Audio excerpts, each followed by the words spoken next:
Mesdames et messieurs, bonjour, bonsoir. Je suis PF pour LTLT Lakers tout le temps, la chaîne francophone des Lakers.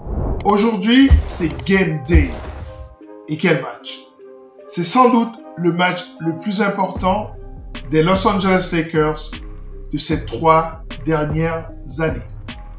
Compte tenu du trade qui a été fait, de l'acquisition de Luka Doncic et du fait que LeBron James joue sans doute ces dernières années au plus haut niveau, eh bien les Lakers ne peuvent pas être éliminés au premier tour. Et pour ne pas être éliminés au premier tour, il faut absolument gagner le match de ce soir, égaliser dans la série à 2-2. Pour cela, nous allons nous poser un certain nombre de questions.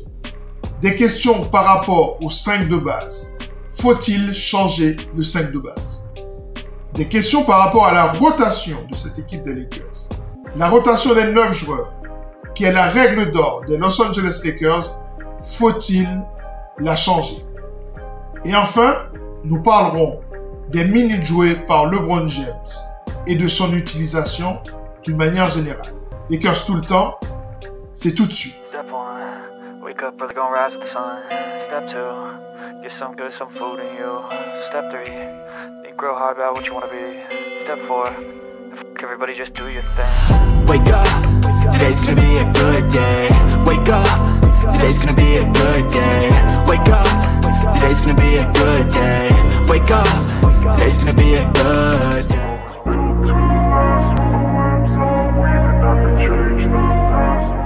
Faut-il changer le 5 de base? La question est tout à fait pertinente. Puisque dans cette série, et je l'avais dit dès le début, même avant le début de la série, que ce n'était pas une série pour Jaxson Hayes.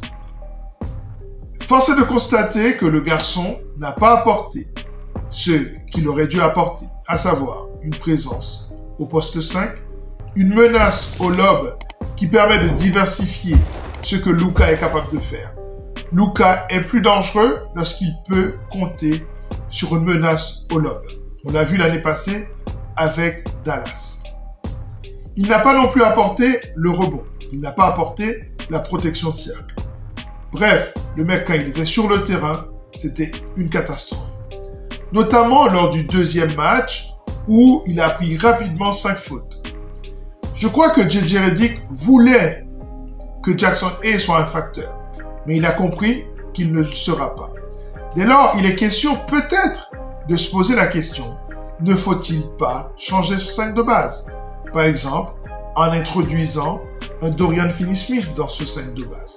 À ce moment-là, vous avez ce qu'on appelle le laser line-up. Le line-up laser, c'est-à-dire un line-up où les 5 mecs peuvent apporter du spacing et planter des shoots à 3 points. C'est le meilleur moyen, selon moi, d'écarter, d'étirer cette défense de Minnesota. Est-ce qu'il ne faut pas peut-être, si vous voulez avoir un non-shooter dans le 5, mais qui apporte de la dureté et qui apporte du rebond, pourquoi ne pas penser à Jared Vanderbilt dans ce 5 de base? Le problème avec Jared Vanderbilt, vous l'avez compris, c'est son inefficacité en attaque. Parfois, il reçoit la balle dans la raquette, il n'attaque même pas. Et ça, c'est un problème. Ça ne met pas de la pression sur la défense de Minnesota. Donc l'option de Vanderbilt n'est pas mal pour la dureté, le rebond offensif, mais au niveau offensif, c'est un peu limité. Mais en tout cas, il est fondamental de faire quelque chose dans ce 5 de base. Il est peut-être temps de changer ce 5 de base.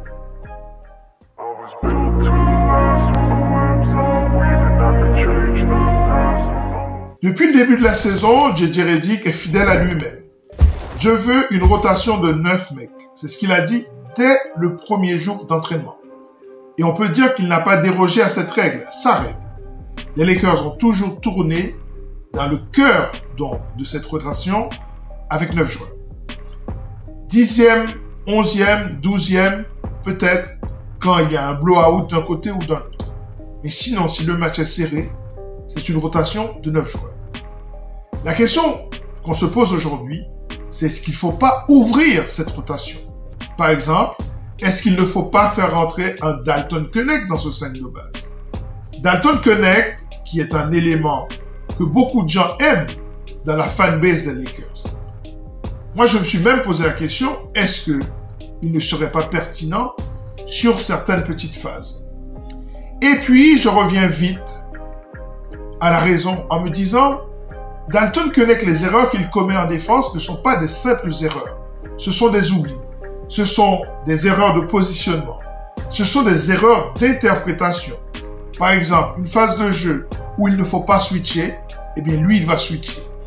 Il va permettre le switch. Et s'il permet le switch, ça déstabilise tout. Est-ce que Dalton Keunek est capable d'être aussi fort en attaque que ça justifie sa présence sur le terrain? En réalité, c'est la seule question qui est pertinente. Est-ce qu'on verra du Dalton Keunek dans les jours qui viennent? Peut-être sur des petites séquences. Surtout qu'on a vu que l'équipe des Lakers a beaucoup peiné dans ce quatrième quart-temps. Les Lakers étaient à 103 à 4 minutes et demie de la fin. Et puis, c'est le blackout. Lumière éteinte, les Lakers ont inscrit un seul petit lancer franc. C'est impossible de battre une équipe qui est à la fois top 5 des meilleures défenses et top 5 des meilleures attaques si vous n'exécutez pas à la perfection des deux côtés du terrain. Et force est de constater que les Lakers ont exécuté du côté défensif, mais du côté offensif, ils ne sont pas arrivés à leur fin.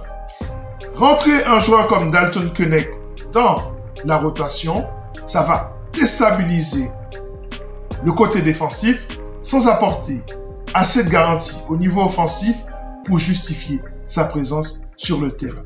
Certaines personnes m'ont dit, mais oui, mais Luka Doncic, Austin Reeves, ce sont des mecs qui sont ciblés, oui.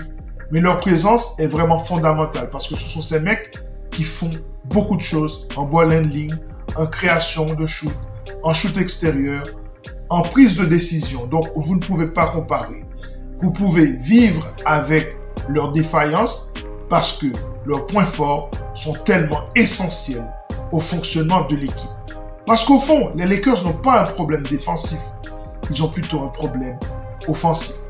Et c'est peut-être pour ça que certains d'entre vous pensent à Dalton Keunek.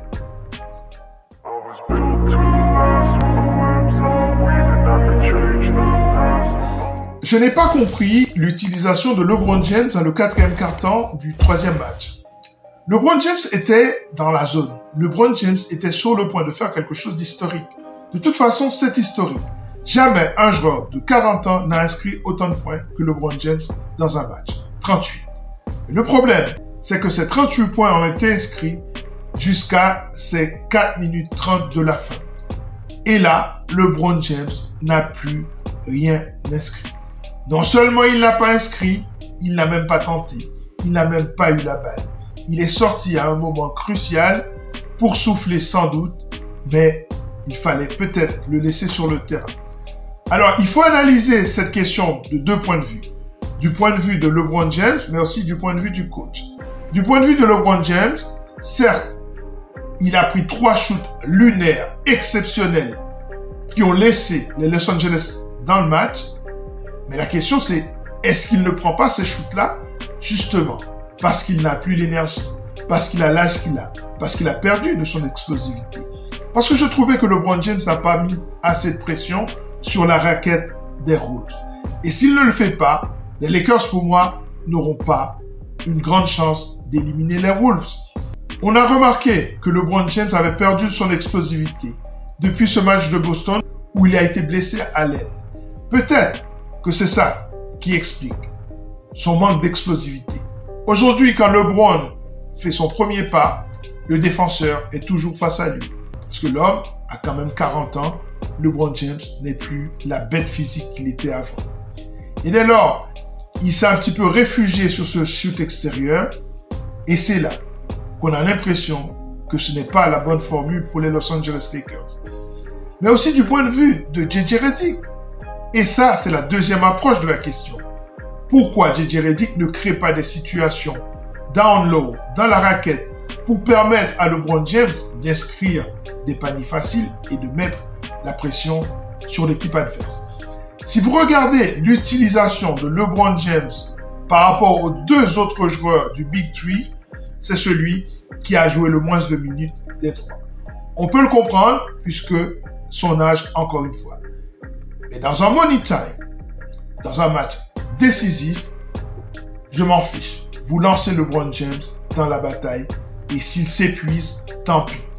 Mais s'il touche la balle, on sait que quelque chose peut se passer. Le fait que LeBron James soit le 3e au niveau de l'utilisation explique que J.J. Redick n'a pas tout à fait confiance en sa fraîcheur, mais aussi en sa santé.